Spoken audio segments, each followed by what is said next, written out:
Salut chers collègues, aujourd'hui je reviens vers vous avec une nouvelle vidéo. Tout simplement parce que dernièrement, lors de l'audition du grand patron des patrons de la sécurité privée, il a laissé entendre devant un parterre de députés et devant la nation tout entière, parce que c'est passé à la télé, que les agents de sécurité qui sont sous-payés parce qu'ils n'ont pas de compétences. J'aimerais déjà mettre en exergue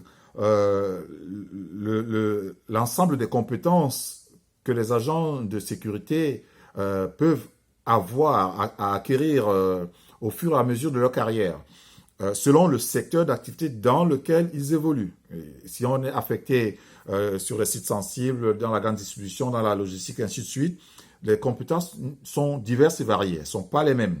Voilà.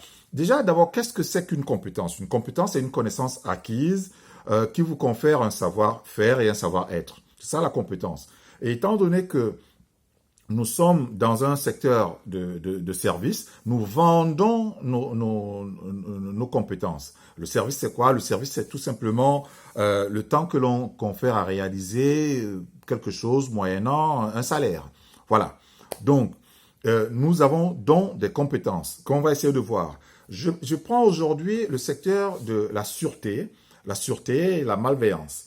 Alors, il faut savoir que pour travailler dans des sites sensibles, comme je disais tout à l'heure, les tribunaux, les sites militaires, ainsi de suite, le filtrage à l'aéroport ou dans des bateaux, ainsi de suite, partout où on peut utiliser, où on peut avoir à protéger des sites sensibles, il y a une formation sur la prévention des risques terroristes. Alors, cette formation vous amènera à savoir, à être à mesure de définir une menace terroriste et puis à connaître les différents modes opératoires d'un terroriste et également à savoir prévenir tout cela. Et quand, par exemple, il y a un attentat qui se produit, il faut savoir secourir également.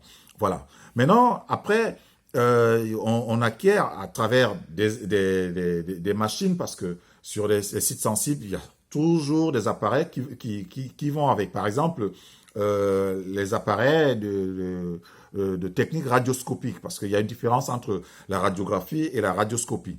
Voilà. Donc, il faut déjà être à mesure et avoir l'aptitude à identifier les menaces potentielles à travers les comportements physiques, à travers le comportement moral, à travers la psychologie de la personne.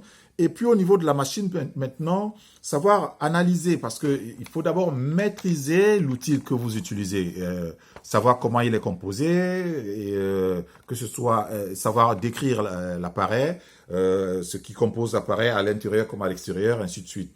Et puis, utiliser la radioscopie, qui est tout simplement une technique d'imagerie, utilisant les rayons X, qui permettent de traiter informatiquement les données en temps réel. Alors, et de façon approfondie. Voilà.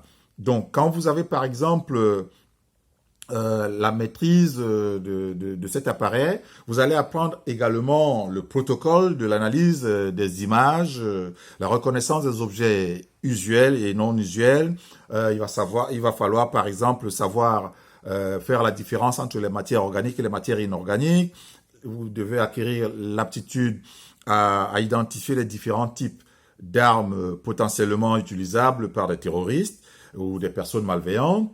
Et puis, savoir faire la différence entre une arme blanche, une arme à feu, un engin explosif, un engin incendiaire, et reconnaître également les différentes formes de conditionnement, parce que il faut savoir que quelqu'un peut rentrer dans un avion, dans un site, avec une arme complètement détachée, en pièces détachées, en fait.